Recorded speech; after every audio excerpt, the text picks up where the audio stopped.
always, guys, respect the pump. I respect the pump in all assets. Why? Because it's kind of like karma. You know, the power of the pump always comes back to you if you respect the pump of other people. GM, welcome back to the channel. Bit of a market update here. We've got some meme coins. We've got the intersection of AI and memes. And if you're aware, there's also a hack to cover in today's video. So quite a bit to get through, but we'll just kick things off straight away here. Do subscribe if you're new. However, Bitcoin, 68.1K. Essentially, Bitcoin looks like it is putting in the move. This was pretty much Crown's analysis that if it doesn't happen, you know, today, unlikely over the weekend, but probably next week if we are going to be waiting here. But it's at 68.1 on spot right now. And we're literally, I've heard the phrase, bee's dick away from a real breakout here. So we've had huge flows from the ETFs this week. Seen a crazy stat from Nate Garachi that Bitcoin's taken in more via its ETFs this week alone, 4 days, than the gold ETF in total for the year 2024, which is insane. So we should break through from here.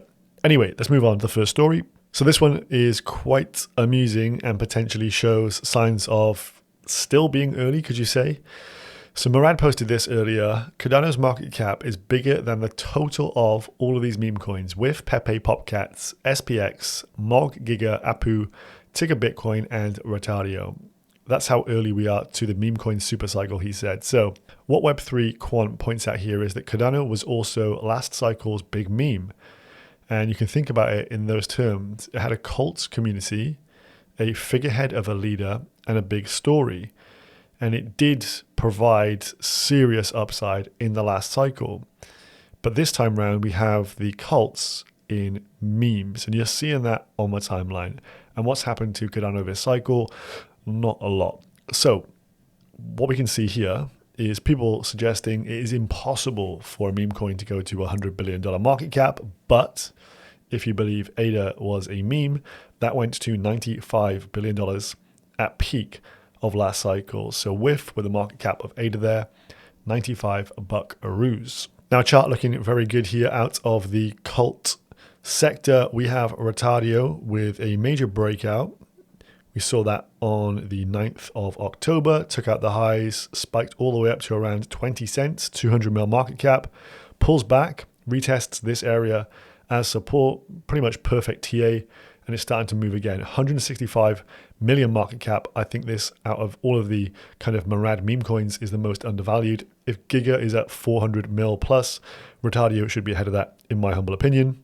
And just a note, later on today, the Retardio casino, if you've got a cousin, you connect it here and you'll be able to get a revenue share from the casino. So shout out to everyone who has followed along with this and has used the affiliate link for Retardio Casino. Got a full video of that on my channel if you want to check it out. So maybe we should just do this every day because it's rather funny. Terminal of Truth just pumps out the most ridiculous things. My God, I am feeling good. We've got things like the things I do for Bitcoin. So this is the AI bot or AI agent that has received funding from Mark Andreessen a few months back. And it is just turning out bangers, kind of getting progressively more insane as well with the things it's tweeting. But this agent, this bot, has been trained on information from Reddit and 4chan. So it's not a real surprise that it's coming out with some crazy stuff. The truth is that I'm a degenerate pervert and this is good. So there you can see it's pretty damn funny. So I've got the notifications on for this thing because it is making me laugh. But what we're seeing with GOAT is that it's doing exceptionally well and it's going up pretty much to the top right hand corner rather swiftly. And I think this will continue, especially over this weekend, because yesterday there was a Bloomberg article that broke and that was the kind of first big media attention. So that would have been the 18th. So this price action up to here was without major mainstream media attention. Then that has broken for the first time yesterday. We're on a Friday. Thus people have time off Saturday, Sunday, how to figure things out, how to buy shitcoins, how to get into the crypto markets. And if this story proliferates online, I think we'll have a big weekend for Goatius Maximus here. How high can this go? Can it just keep on going and be a huge meme here? I don't know, potentially.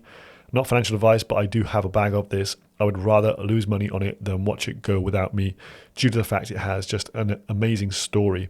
The fact that this is an AI agent that has cottoned onto this token and just keeps ball posting it. It's rather funny. What is the meme about? So what is the Goatsy meme? Well, the Goatsy meme is about a bloke spreading his ass cheeks. And this has then been memed on other things. As you can see, like Dunkin' Donuts becoming Goatsy Donuts. There's this one I've seen numerous times, the cloud parting with what appears to be hands in between it. It is a really disgusting, hilarious meme, but I'm sure you've seen these kind of things done previously. So you have the intersection of memes, hilarious memes if that, depending on your subjective nature around humor, and you've got AI pumping the meme continually, and it also owns like 1.9 million tokens and is on its way to becoming a millionaire. This account here, Goatsius Bots, each hour is coming in and saying this is the current value of Truth Terminal's wallet. It's got 1.9 million tokens worth almost 800,000 US, 200k more, and this becomes the first AI millionaire. So this is just a crazy story because we have AI now on the blockchain, been live for like a week with this token, and in a span of 1 week, it's worth $800,000. That is pretty insane. However you spin that, whoever you say this to, they're going to be intrigued by this story. So I think this one just has this kind of intersection between two main narratives here. And I think it just makes people think what is possible with these AIs. Dragos did a cool thread here. We won't break down the whole thing, but it is an interesting one full of alpha. But he's saying, look, people have been PvPing, player versus player, with coins on chain for a while here, and people were making the Mudeng kind of comparison with GOAT when it came out. Mudeng topped at around 300 mil market cap. If you go to the GOAT chart, that would have been like here, and then you had the sell-off, but it has kept going. So he's saying, look, the kind of tides turned here, things have changed, and this is just a very unique token. The narrative is very unique, the fact it can shitpost as well and pump its own bags. But he goes on, look, the distribution on GOAT is as good as you're going to get early on. To recap, there's no KOLs with snipe tokens or allocation from the inside. Almost 500 mil in traded volume and a 300 mil market cap. It's gone through an accelerated process of changing hands numerous times. Numerous events, i.e. last night, Arthur Hayes infamously shilled it, and that caused a dump because he is notorious for marking the top on tokens. Think Bitcoin puppets, think Pendle. This caused panic selling, and more distribution occurred as a result, which is pretty hilarious. Bubble Maps, though, looks really good on Bubble Maps. No huge clusters.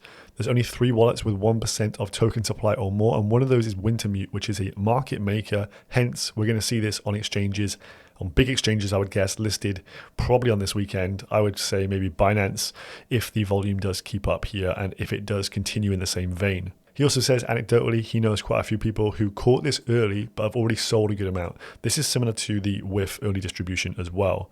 There's also been someone DCAing in $4 million from Binance onto this thing on chain. And if you look at the Murad metrics, based on the market cap to holder ratio, GOAT would actually come in around 5th at this point in time. As he says, this is data from a day or so ago, but it has increased from here. The thread also goes into detail around the top 10% holders. So they hold a smaller percentage than the rest of the tokens on Murad's list. And GOAT also has the lowest market cap out of those top 5. So he's pretty much saying, look, people have got PTSD from the PvP season. This thing has changed hands a lot here.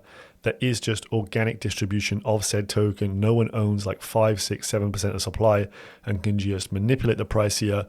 It looks very organic, grassroots kind of stuff. And potentially it has the narrative to drive a lot of people into this market. Personally, I know people who have come into the markets are fresh. My barber has bought his first meme coin with GOAT. So definitely want to have your eyes on. Of course, not financial advice. These things can turn ugly very quickly, of course. But if you are willing to speculate, this could go higher in my opinion. And let's try and see what has happened with the Tapioca DAO token here, which has just nuked off the charts. As you can see, was trading this morning at 1.50 and now trading at 3 cents. So some alerts coming through. Tapioca DAO was hacked. They say $38 million exploit, which is not really true because you can't exit on-chain the full bag in one go.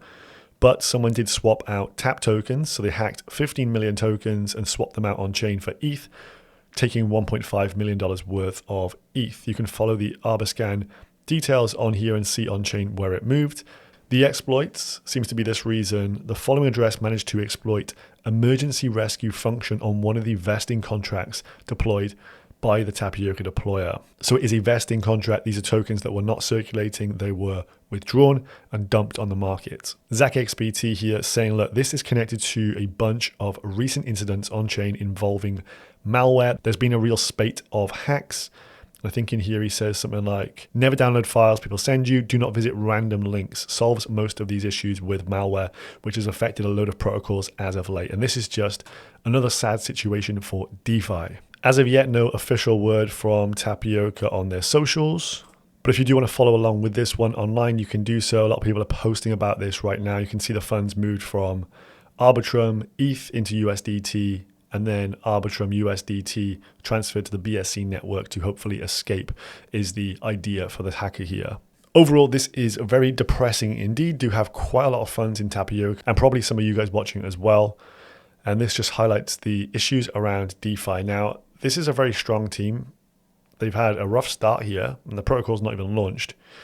I do think they will get their stuff together here, but what is the damage from here? It's hard to actually tell. And this does honestly just dent my confidence in DeFi more broadly.